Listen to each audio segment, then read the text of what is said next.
بسم الله الرحمن الرحيم الحمد لله الصلاة والسلام على رسول الله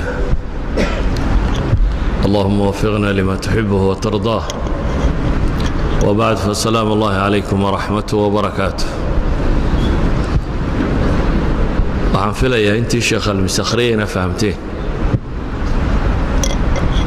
warkuna intaa kama badna anigu darsi inaan bixiyo uma fadhiyo laakiin laba saddex eray oo kooban darsiga meesha ku qoranay waa sidee guusha loo gaadhaa saxanka ma waliba guusha dhabta ah intaynan wasaayisha isweydiinin oo ah sida loo gaadhayo maxaa guul ah qormaynu odhan karnaa buu qofka bini'aadamkii guulaystay ama guul dhaba goormuu gaadhay maalan bini'aadamku si uu guul ama guuldarro u sheego waa inuu hadaf target waa la yidhaahdaa yool waa inuu calaamadiyaa meeshaa markuu xadide ee calaamadiyo ayuu isweydiinayaa ma gaadhay mise maad gaadhin hadduu gaadhayna wuxuu odhanayaa waan guulaystay hadduu gaadhi waayana wuxuu odhanayaa waa maxay waan guuldarraystay socanka maaha masalan qolada ordaya oo baritanka ku jira meel baa maro yar loogu xidhaa ama xariiq loogu jeexaa dabeetana waxaa la yidhahaa soo dhabaabaceeya soo orda ka ugu horreeya xariiqda gaadha gacmaha cirka u taago yidhaahda waan guulaystay saxanka maaha yacni hadafku waa in xariiqdaa la gaadho oo intan kula ordaysa aad ka dheeraysid oo aad ka horgaadhid xariiqda haddiise aan xariiqi jirin oo hadaf meel loo ordayaa jirin ninba meeshuu doono hadduu cararo kee guulaystay markay qaar xaggaa u cararaan hadday qaarna xaggaa u cararaan kee baynu odhanaynaabaa guulaystay guul iyo guuldarro toona sheegi mayno waayo hadafkaan xadidnayn nolosha qofka bini'aadamkii markaa waxay leedahay ahdaaf kookooban oo yar iyo hadaf weyn oo ka xaqiiqiga ah ahdaaf kooban bay leedahay oo maalan arday baa tiin iskuulka markaad sanadkan dhiganayso ee aad wax soo akhrido aad diyaargarowdo imtixaanka aad gasho aad baasto waxaad odhanaysaa waan guulaystay saxankaa maaha waayo hadafkii koowaad ee ahaa sanadkan inaad dhammayso baad dhammaysa markaad 3 sano ama 4 sano dhammayso waad guulaysatay waayo waraaq yaroo magacaagu ku qoran yahay iyo inaad secondary school dhammaysay waa lagu siinayaa markaad jaamacad gasho waan guulaystay baad leedahay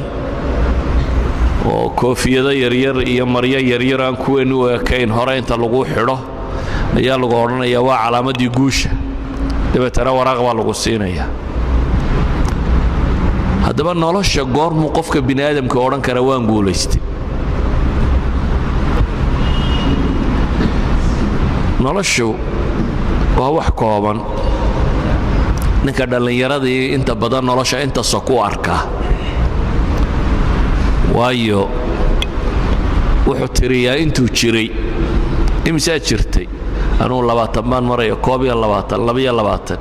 laakiin qofku markuu da'a gaadho 60 iyo meelaha markuu soo gaadho wuxuu isweydiiyaa war talow maxaa ka hadhay 5 baa kuu hadhay ma 2 baa kuu hadhay ma 10 baa hadhay intii xaggan laga soo tirinayay dhammaatay hadda wuxuu xaggan ka tirinayaa war talow intee ka hadhay haddaba nolosha oo dhan markaynu eegno goormaynu odhan karnaa qofku wuu guulaystay ama wuu guuldarraystay waayo qof walba xaqiiqada bini'aadamku uu wadaago ee uu wada rumaysan yahay baa geeri intaad doonto noolow, waxaad doonto soo cun, waxaad doonto soo qabo, waad geeriyoonaysa. idan xariiqda ugu dambaysa la gaadhaya halkan inta la joogo waa geeri. intii ka horeysayna waa geeriyootay, inta joogtaana waa geeriyoon doontaa. waa geeri. marka la geeriyoodo xabaal yar baa la isku wada ridaa. haddaad xoolo badan shaqaysato bilyaneer ahayd, laba maroo yaroo cadcad inta lagugu duuduubo ayuunba xabaasha lagugu ridi. haddaad faqiir ahayd qaadaama dhargaan oo aan waxba haynin, labadaa maruunbaa lagugu duuduubay, xabaashaa lagugu ridi. haddaad magac iyo maamuus lahayd oo madax iyo wax soo martay, maradaa unbaa lagugu duuduubaya, halka unbaa lagugu ridaya. haddaad nin iska xamaaloo suuqiisa iska jooga ahayd, maradan unbaa lagugu duuduubaya halkan. marka dadkiiba ma isku wada noocba, wixiiba ma maradan yare lagu duuduubaya ku dhammaanaya. kee guulaystay markaa? haddii wixiiba mara yaroo cad inta lagu duuduubay god lagu riday, keebaa guulaystay dadkan? noloshu waa inay hadaf leedahay, waa inay qasdi leedahay. markaasaynu garan karnaa yaa guulaystay yaan guulaysan. man yutic illaaha maxaa ku xiga? warasuula maxaa ku xiga? ilaahay wuxuu tilmaamayaa ciddii ilaah iyo rasuulkiisa adeecday ayaa maxay? ayaa fawska alfawz alcadiim kuwaasaa helay. qur-aanka 4 jeer baa erayga alfaa'izuun ku soo arooray. 4taba wuxuu ka warramayaa ka alfawz alcadiim 13 jeer bay ku soo aroortay. 13 jeer baa aakhire ka warramaysaa. alfawz alkabiir mar bay ku soo aroortay, iyana xaggaasay ka warramaysaa. alfawz almubiin 2 jeer bay ku soo aroortay. 16 jeer baa erayga alfawz la yidhaahdaa qur-aanka ku soo arooray. 16 jeer. 16 jeer midna adduunyo ka warrami mayso. 16 jeer ee ilaahay yidhi ذلك الفوز العظيم أما هو الفوز العظيم أما الفوز المبين أما الفوز الكبير ليري انتبا وحاي كورميان وآخرهم. إذن قوش الدبت ان نولش قوش الدبت داهي ومركات آخرة بدباده. فمن زحزح عن النار وأدخل الجنة فقد فاز وما الحياة الدنيا. إلهي وحين وقور رمي عدة قوليستين عدة سقرطاي سيداوغيت سيدي لو بدبادا ما سيدي لو قادا قوشا دبتا هدينو لهنو وين نقطة طريق كستو ميشا كو قارسين ايا وحي لو بدبادي لها. طريق كسته oo meesha liibaanteeda ku gaarsiinaya wixii lagu badbaadi lahaa. walidaalika quraanka ilaahay nabiyyu inoogu tilmaamay ambiyadu dhammaantood waa guulaysteen soo maaha. nabi faashil ma jira maya. haddana ilaahay quraanka wuxuu inoogu tilmaamay ambiyada qaar madax noqday oo dawladda maamulay oo jiniyaysiba u taliyay sidii Sulaymaan iyo Daawud iyo ambiyo madax waaweyn Allah uga warramay. waxa kale oo quraanku ka warramay waa fariiqan taqtuluun ambiya la laayay inuu wax maamulo daayay inuu wax qabtay kow laga siiyay baa ilaahay quraanka kaga warramay. haddana waxay leenahay ambiyadu waa wada guulaysteen. nabi faashil ma jiro ama guul daraystay. nabi waliba wuu guulaystay waayo hadafka xaqiiqiga ee noloshu garta. noloshu maxay tahay buu fahmay. dabeetana isagoo jidkii nolosha ku socda ilan qof waliba waa dhimanaya ama lagu dilaa ama meel sako ku dhimay qof waliba waa dhimanaya isagoo jidkii hayay ka baxday. saadaradeed baa loo leeyahay wuu guulaystay. laakiin dhalinyarada weydiiyay ninka badaha isku maqiiqay ka booda ee naftu kaga baxdo iyo ka tallaabay Yurub gaadhay ma nidhaana kaasi waa guulaystay midna wuu dhintay. sax ma tahay? يوروب إن لقادا وح نفط الله بحياة ميت. يوروب لقادا وح نفط بالله رميت. وح نلشوا واحد قلنا وليد ميت. وهدي اللواية أي تهينا الدمطة أيها الأحبة dadka intiisa badan waxa ka qaldan wixii loo noolaa markii la garan waayay waxa loo nool yahay ayaa ninba bad cidla ku geeriyoodo meel kala ah qofba sidoo meel u ordayay mid isagoo xoolo raadinaya ka baxday mid isagoo dad laynaya ka baxday waliyahan dagaalama reer buu dagaalamaya wuxuu haystaa reerka kale haday dad badan ka laayeen inay guuleysteen iyagoo faraxsan bay soo noqoneen maxaa qabateen waa jabinay buu leeyahay reer hebel xabadi kama saydhin reer hebel haddii aakhiro loo diro miyaa la guulaystay reer hebel haddaynu aakhiro u diro ma guulaysanay yani dadku waxay garan waayeen wixii loo noolaa hadaful xayaa baa la garan waayey waxa loo noolyaa la garan waayey waxa wax loo baranayaa la garan waayey waxa loo guursanayaa la garan waayey waxa loo joogaa la garan waayey wax oo dhamma hadday lilaahi yihiin iyo ilaahay tiisa wax idin gaadhsiinaya وفزت ورب الكعبة الصحابي والشيخي نكي مديدة لقلية ورنك لقلية صحابي يقريو دي وحولي فزت ورب الكعبة وانقول استيبولي ربك الكعبة لما كنا عرطيه وانا لدلي ولي بدي الغدر يبا لدلي يعني دي الخيامة ديك ورا نمانو تمادو oo marka hore wax ku sheegaan oo dabeetana nasiixadooda ka talinaysay oo markaad u timaado mid intuu xagga daba ka maro waran ku galiyo hadalay tollay nimanku way khiyaameeyeen oo nimanku way dhakreen laakiin ninkan wuxuu arkayay nolosha wixii uu raadcaynayay inuu helo shahaada saadaradeed ma eegin qoladan khiyaamaysay iyo makriga la sameeyay iyo waxaan oo dhan uma muuqan waxa uu muuqatay halku uu socday wuxuu arkayba inay dariiqii u soo gaabiyeen jannada loogu socday meel dhow inuu ka talaabsaday saadaradeed buu wuxuu lahaa fuztu wa rabbil kacba dhalinyaro waxaan idin sheegayaa marka ina guulaysataan iyo ina guuldaraysataan waxay ku xidhantahay hadafka aad xadidateen wax noolaada ma yahay oo cimri loo bixiyo oo waqti loo lumiyo mise maaha hadduu waxa qiimaha leeyahay markaad gaadho waad guulaysatay haddii aanu ahayn waxa qiimaha leh markaad gaadhaa unbuu habaan mansuura noqonaya ayuunbaad waayaysaa wixii marka hore waxaad lahayd guul baad xaqiijinaysaa kan yurubu sii rooraya marka uu badda nafta ku halqibayay waxay lahaa guul baad gaadhaysaa laakiin markuu xagga kala tago ayuunbaa bay noloshu waa cidhiidhi noqonaysaa soo BBC meelaha kama maqashaan mid isagu de qantaradii ka tallaabo la wareysanayo le haddaan sidan moodayo waayo wuxuu islaa haddaad halkan ka tallawdo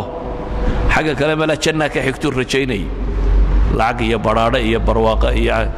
war sidana u dhibantiin baa loogu dhibay xagaara waxba isma bedelin halka yaaba dadka badinay yiraahdaan ay kuwii xagga tagayso kuwa qardaara soo dhistay ma waran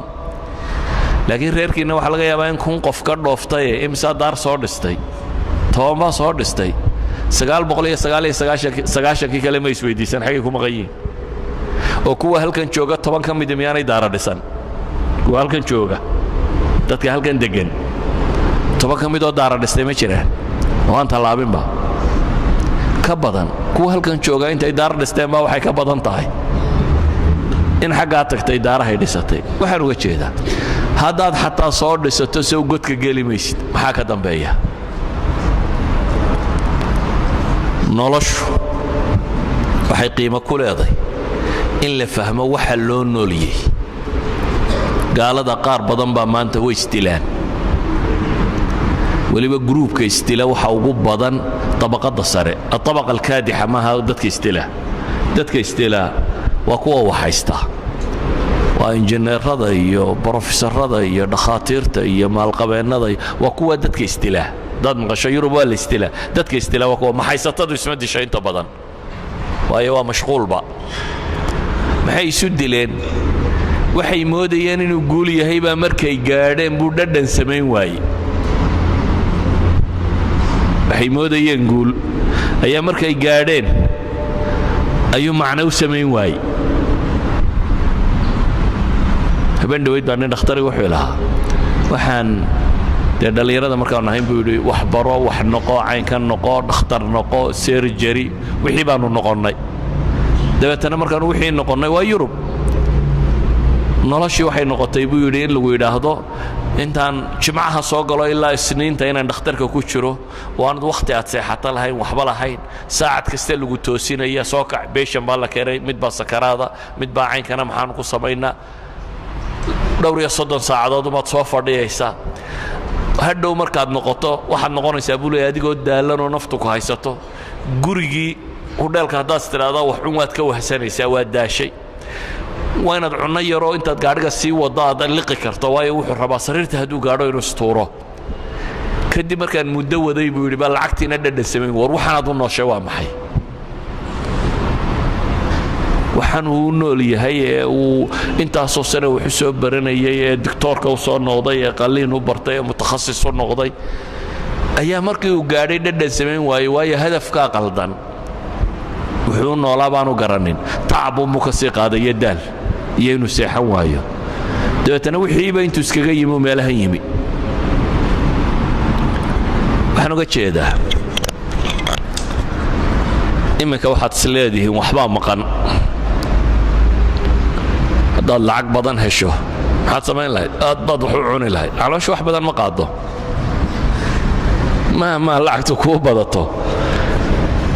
intan aad iminka cunto ka badan ma qaado kadan haddii lagu ridana way xaruusataa oo dhiikar iyo macaan iyo kolestarool iyo baliya baas baa ku dhacaya dabeetana waxaa lagu odhanaya haddaad rabto inaad noolaato wuxuu dhan waa inaad ka yaraysaa idan maxaad ku samayn daashay oo naftaadii waxay u baxday in lacag badan la helo lacagtii badnayd markii la soo helayna wax macnay samayn weyde hawl badan unbay keensatuun iyo inaad dadka la tukan kari weydo markaas salaada soo galbo 10 albaabka sukiisii taagto aad sidii wax waalan albaabka dambe ka boodid inta waxaysato u fiirso markay masaajidda soo galaan degdeg bay kaga baxayaan waayo tobanba meelaha inta nafta la isugu keenay idan noloshiiba haduu intaad ayarkabaha ka qaataad halkaa ka baxda cidina kuma daba socoto soocanka ma wax ku boodar garaynaya iyo wax ku dhibaya ma aragtid inta magac iyo maamuus kale kamarad baa la daba ordaya iyo halku marayay waa kano waa luqluq bay marayaan inta mudane lafahooda bay u baqayaan imka dad madaxweyne noqoto de maqaxida ka shaahimaysid xorriyada waad waayaysa maxbuus sharafeed baad noqonaysaa qol baad ku xidhantiyo meel laakiin lagu odhan maayo waa xabsiye waa qolkii madaxtooyada lagu odhanaya waa qol sharaf leh qolkii sharafta laakiin haddaad ka soo baxdo waa in askar iyo bunduqiyo iyo qoryo ku daba rooraan waa xabsi dhabaad gelaysaa yaa lagaa xabsinayaa intaad u talinayso intaasaad ka baqaysaa iska ilaalinaysaa ka fogaanaysaa marka waa xabsi sharafeed baa la yidhaahdaa waa maxaabiis madaxduye laakiin waa maxaabiis sharaf leh waa maxbuus aan wax cuni karin madaxda waaweyn dunida maqashaan wax ma cuno ilaa in laga dhadhamiyo mooyaane adiga ma cid baa cunada kaa dhadhamaysaa wixii kula macaanaadaba waad iska cuntaa ninkan wax walba uu ka shakisay cunadiisa waa in la soo dhadhamiyaa gaadhigiisa waa in la soo eegaa halkuu tegayo waa in mukhaabaraadka oo dhammi war ka bixiyaan meeshu maaha aamin maanta tegi kari maysid 10 casha ha ku dhaafaan iska sug maalinta dambe caynkaasay noqonaysaa waa inuu qof meel gaadho adigu meesha aad u baahato baskaa kaa xiga inaad fuusho soo saa maaha laakiin ninka madaxda ahi meesha u baahdaa sidaa maaha idan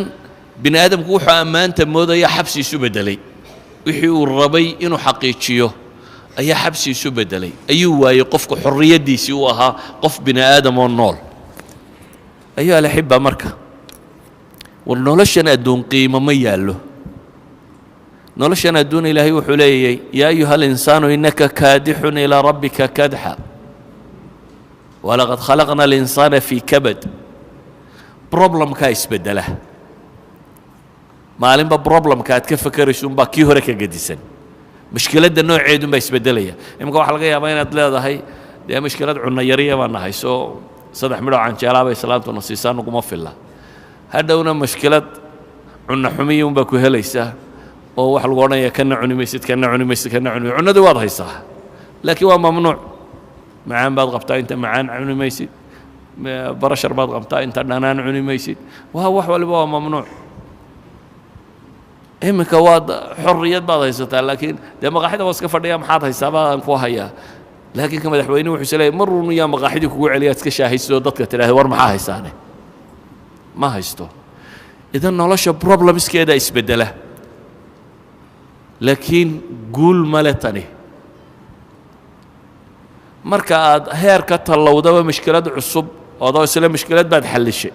dhalinyaro wadatiin hadda wada guurdoon baad tiin soo maaha laakiin maalinta guursataan caruur yaryar iyo dhakhtar iyo islaantii baa uur leh iyo dhakhtarka la geynaya mushkilad kale uma ku bilaabmaysaa adduunku waa dhibaato marka adduunku waa kabad waa daal waa beer xanuun inta la nool yahayna waa lagu jiraya waxa ku jiray dadka kuwa ilaahay ugu jeclaa yaa rabbi ugu jeceliyay dunida dadkii noolaa soo rasuul maaha rasuushii loogu jeclaa baa ku jiray dhibta quraanku rasuul la dilay iyo rasuul la eriyaday iyo rasuul dagaalamay waxba waa laynooga warramo nabi maxamed taariikhdiisa baynu haynaa calayhi salaatu wasalaam agoonnimo rajaynimo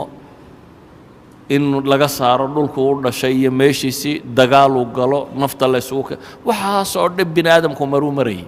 idan alxayaa hakada haddaba haddaynu rabno nolosha inaynu guul ka xaqiijinno guuli waa intaad ilaahay u dhowaato haddaad ilaahay ku dhowaato noloshan baa fudaydmaysa xataa mushkilaadkeeda yasiir noqonaya mushkilaadkeeda sida loo xallilo ayaa fududaanaya anuu markaa waxaan rabaa inaan su'aalo badan madaxiina ku kiciyo jawaabuhuna intii almisidiin sheegay inay noqoto su'aaluhu waxa weeyaan nolosha tani waa kadeed hadaf alxayaa haddaanad fahminna adoo daalan unbaad god ka gelaysaa adoo daalan ama madaxweyne noqo ama taajir noqo ama bilyaneer noqo adoo daalan baa laba maroo yaryar lagaaga duuduubaya wax kaa raacaya aanay jirin wax allaaliya waxaad u daashay waxba kaa raaci maayaan waxba kaa raaci maayaan madaxweynaan ahaan jiray lacag baan lahaan jiray iyo hebel baa la odhan markay marada kugu duubayaan bay meydku u bixinayaan xataa magacaagay hilmaanayaan dib loo odhan maayo madaxweynaha xabaash si fiican u dhiga ama taajirka xabaasha si wanaagsan u dhiga ama aw hebel xabaasha si wanaagsan cidi ku odhan mayso meydka iyadoo lagu leeyahay unbaa lagu sii wadaya haddaba waxaa habboon indhuhu dhalanteed bay arkaan caqliguna ama maskaxduna dhalanteed bay aragtaa dhalanteedka soo ma taqaaniin meelaha markaad u kacdo woodwardka aad mooddo in biyo fadhiyaan maxaad tidhaahdaan ya okay ishu markay ka fog tahay waa biyo is leedahay laakiin hadduu caqligu si fiican u shaqaynayo waad garanaysaa inaanay biyo ahayn ee meesha cadceeda hayso haddaad si caqliga seexiso aad tidhaha war bal ka wardoon waa intaasay biyo noqotaaye caqli haddaad tidhaha war seexo war bal meesha ka wardoon waa intaasay biyo noqotaaye markaad timaaddo maxay soo baxaysaa dhalanteed hamiga nafta ee dunida ku saabsan oo dhammina waa nooca wax kasta markuu kaa maqan yahay buu kuu yahay biyaha hilaacaya maalintaad se gaadho ayuu kula noqonayaa uun dhalanteedka aan wax weyn ahayn maalintaad gaadho un baanu wax badan noqonaynin haddaad buul ku jirto buulka waa lagu gama'aa soo maaha waa la seexdaa haddaad daarta ugu dheer lagu saarana waa la seexdaa uun wax ka badan lagama soo helo soo buulka laguma gama'o daartana waa lagu gama'aa uun waxa naftu raadinaysaana waa maxay waa inay gamaado inay maskaxda tan mashquulka ka yara baxdo la seexiyo si ay mar labaad u shaqayn karto meel kasta naftu way seexan kartaa nin Soomaaliyeed baa waxa laga sheegay hurda aan macaanaynna ma seexan cunno aan macaanaynna ma cunin weedha caynkaasaa laga sheegay 3 masalo hurda aan macaanayn ma seexan buu yidhi markaan u baahno baan seexdaa markaad u baahan tahay markaad seexatana haddaad dhagax dushiisa ku seexato waad gamaysaa waa kaa imanaysaa markaanad see u baahnayn haddii lagu saaro sariiraha ugu fiican gami maysida waad burburaysaa cunnadana waxay yidhaahdaa wuxuu yidhi cunno aan macaanayn ma cunin waayo anoo gaajoonayaan baan cunaa buu leeyahy gaajadu waa iidaan adigoo gaajoonaya haddii wax lagu siiyo berigii qaxoontiyada la joogay ninka koob shaaha helaa wax ka macaani ma jirin saxiixa maaha ama in yaroo garow helaa garowga candhuftaadaa iidaamaysa waayo gaajada wax waliba waa macaan noloshu waa sidaa maalin walba kaad heshaabaa kula qadhaadhaanayo ka kaa maqan baa kula macaan maanta haddii garowga lagu siiyo dhadhami maayo shaahina dhadhami maayo waayo ka kale sii maqan baa kula sii macaan biisaad raadinaysaa laakiin berri markay biisadu kaa ag badatana dhadhami mayso kuwa biisada haysta inaanay u dhadhamin soo ma ogidin ma dhadhanto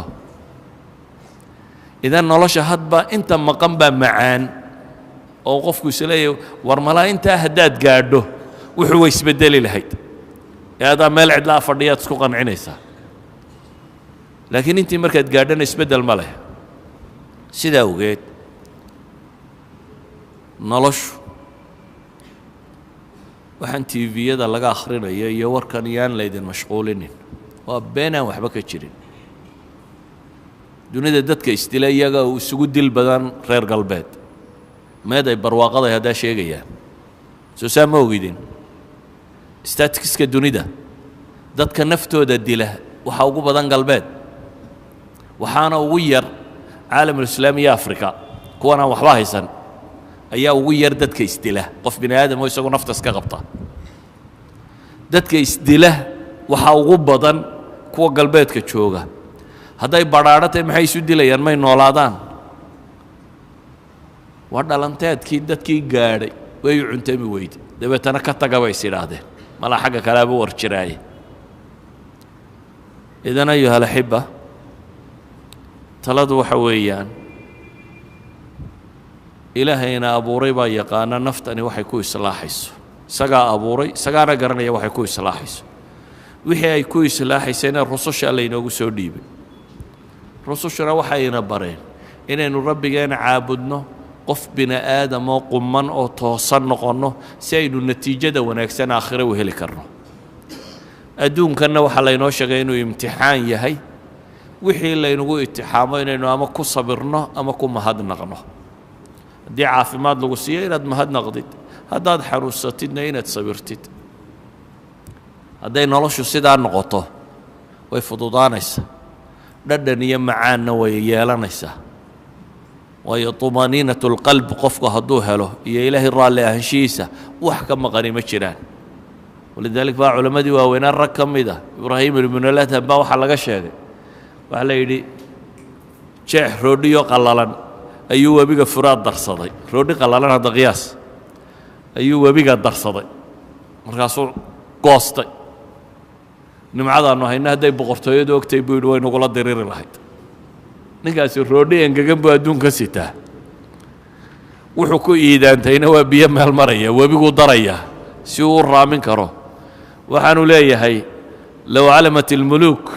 hadday ogaan lahaayeen boqorradu waxaannu nimco hayno way nagula dagaalami lahaayeen waayo ninkani طumaaniinatu اlqalbi buu hayey ilaahay buu rumeeyey caabuday ku kalsoonaaday noloshuu u arkayay waxa ay tahay dhadhankeeduu garanayey nolosha hadafka laga rabuu garanayey sidaa awgeed bay u fududayd oo u arkayeen nin cala ariiqa jidkii saxaha haya inuu yahay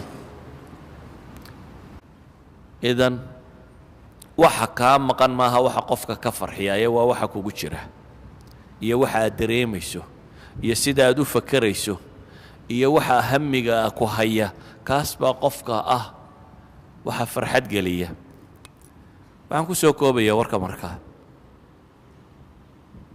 in madaxweyne la noqdaa guul maaha ee waa mas-uuliyaad la kororsaday in lacag badan la helaa guul maaha ee waa mas-uuliyaad la kororsaday in magac weyn la helaa guul maaha waa mas-uuliyaad la kororsaday laakiin ama madaxweyne ahaw ama taajir ahaw ama magac lahaw ama miskiin ahaw inaad ilaahay raalli gelisaabaa guulah idan qof waliba wuu guulaysan karaa bimaa cindahu min imkaaniyaat buu ku guulaysan karaa waxaad haysataa intuu leeg yahay haddaad madaxweyne cadaalad iyo diin iyo akhlaaq iyo dhaqan iyo wanaag wada waad guulaysan kartaa alimaamu alcaadil 7 jannada carsh araxmaan harsan ayuu ka mid yahay haddaad nin dhallinyaro oo dhowrsoon oo akhlaaq leh waad guulaysan kartaa shaabun nasha'a fii cibaadat illaah waad guulaysan kartaa haddaad qof yacni mustawaha nololeed ee aad joogto guushu markaa kuma xidhna adduunka inta kaa soo gaadhay magac iyo maamuus iyo hantina guushu kuma xidhna waad kadeednaan kartaa adigoo madaxweyne ah waad kadeednaan kartaa adigoo taajir ah waad kadeednaan kartaa adoo magac iyo maamuus leh waanad kadeednaan kartaa adigoo faqiir ah intaba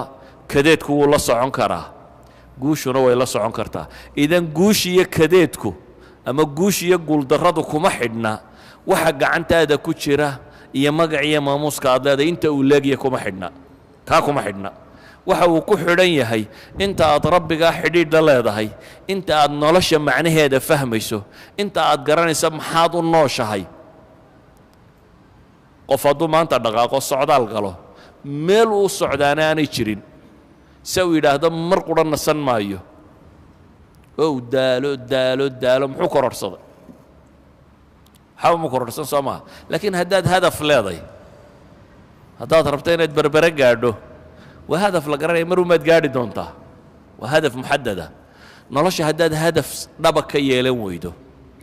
60 sano ama 70 sano lagu siiyey way dhammaanaysaaye haddaad hadaf ka yeelan weydo oo ah inaad rabbiga raalli geliso jannana raadacaysatid naarna ka badbaadid hadafkaa haddaad xaqiijin kari weydo noloshu qiimo ma leh wax kastoo agtaada yaallana qiimo ma leh waad kadeedanta inta kadeedan baad ku jirtaa haddaad intaa fahamtana inta guulaysataad ku jirtaa walow aqoontaadu ha yaraato tusaalaan idin siin nebi maxamed calayhi salaatu wasalaam oo fadhiya xadiidka bukhaari ayaa nin soo maray qoladii la fadhiido yidhi bal ninkaa ka warrama waxay idhaahdeen waa nin hadduu gabadh ku weydiisto waa nin gabadh la siiyaa bay idhaahdeen hadduu shafeec erga kuugu yimaadana waa nin ergadiisa la aqbalo hadduu hadlana waa nin la dhegaysta bay idhaahdeen mudan in la dhegaysto yacni bini aadamku wuxuu wax ku qiimayn jiray haddii gabadh lagaa soo doontana waa nin dumarka la siiyo hadduu dankaa yeesho shafeeca kuugu yimaadana waa nin magacio ergadiisa la aqbali karo hadduu hadlayana waa nin la dhegaysan karo nebigu wuu iska aamusay ma comment garaynin mid kalaa soo maray markaasuu yidhi kaa ka warrama markaasay idhaahdeen hadduu gabadh ku weydiistana mid loo guuriyo maaha hadduu erga kuugu yimaadana ergadiisa ku la aqbalo maaha hadduu hadlana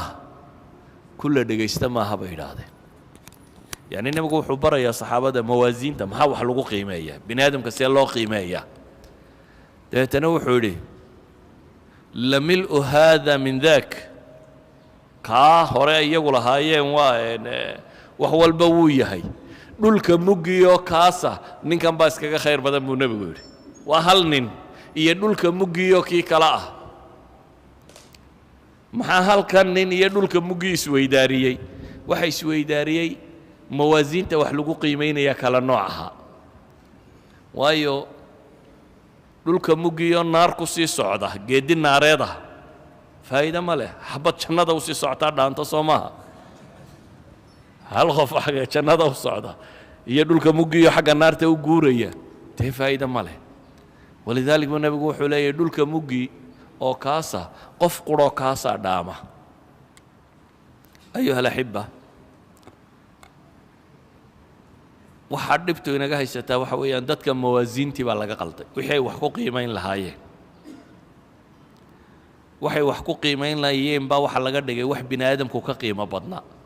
gaadhi iyo daar iyo waxaasi maaha wax lagu qiimeeyo qofkii mise daarood buu leeyahay qiimihiisu maaha mise gaadhuu wataana qiimihiisu maaha gaadhigu wataa noocuu yahayna qiimihiisu maaha qofku intuu rabbigii ku xidhan yahay u dhow yahay buu qiimihiisa dhabtaahi yahay taasun baana aakhiro marka la isugu yimaado wax anfacda adduunka inta la joogana kadeedka qofka ka biisa ilaa adduunka adoo waxaystaad kadeedan tahay haddaanad deganayn marka sidee su-aasha meeshan ku qoran waxa weeyaan sidee loo gaadhaa guusha dhabta ah si fudud baa lagu gaadhaa dhammaantiinna waa gaadhi kartaan waa jidkii nebi maxamed inaad raacdaan calayhi salaatu wasalaam dhammaantiin waa gaadhi kartaan dadka ha xamanin ha caayin ha maagin akhlaaqdaada hagaaji bini aadamka si fiican ula dhaqan waxaad ka xoog roontay waa cadaalad samee salaada iyo zakada iyo cibaadaadkaaga samee akhlaaqiyaadkaaga ku dhaqan waa in nin waliba awoodo in lacag u baahan maaha iyo magac iyo maamuus uma baahna waa in qof waliba awoodi karo idan waxaan rabaa inaan idin idhaahdo guusha dhabtaa sidee loo gaadhaa haddii la yidhi dadkoo dhammi waa gaadhi karaa nebi maxamedna wuxuu yidhi dadkoo dhan baa jannada gelaya ilaa man abaa mooyaane ninkii isagu diida mooyaane dadku jannaday wada gelayaan buu nebigu yidhi ninkii diida mooyaane oo yaa diiday baa la yidhi oo wuxuu yidhi ninkii raacaana jannuu geli buu nebigu yidhi calayhi salaatu wasalaam dee ninkii diidaana ay raaci waayaan isagaa diiday idan inaad guulaysataa kuma xidhna inaad yar tahay iyo inaad weyntay kuma xidhna inaad lacag haysato iyo inaanad haysanin kuma xidhna inaad madaxtay iyo inaanad ahayn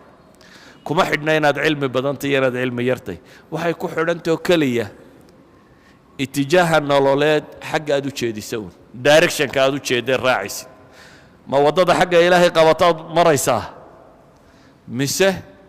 waddada xagga naarta qabataad maraysaa waddada xagga ilaahay qabata waad mari kartaa adoo lacag liya adoo faqiir iyo adoo waxhaysta iyo adoo maamuus leba ta xagga naartana intaba waa lagu mari karaa labadaa waddo inaynu kala dooranno ayuunbay ku xidhantahay guushu inta ay leegtahay ilaahay waxaan ka baryayaa subxaanahu wa tacaala inuu ariiqa xaqa ayna tusiyo allahuma arina alxaqa xaqan warzuqna itibaaca وارنا الباطل باطلا وارزقنا اجتنابه اللهم أرنا الحق حقا وارزقنا اتباعه وأرنا الباطل باطلا وارزقنا اجتنابه اللهم ارحمنا واغفر لنا اللهم ارحمنا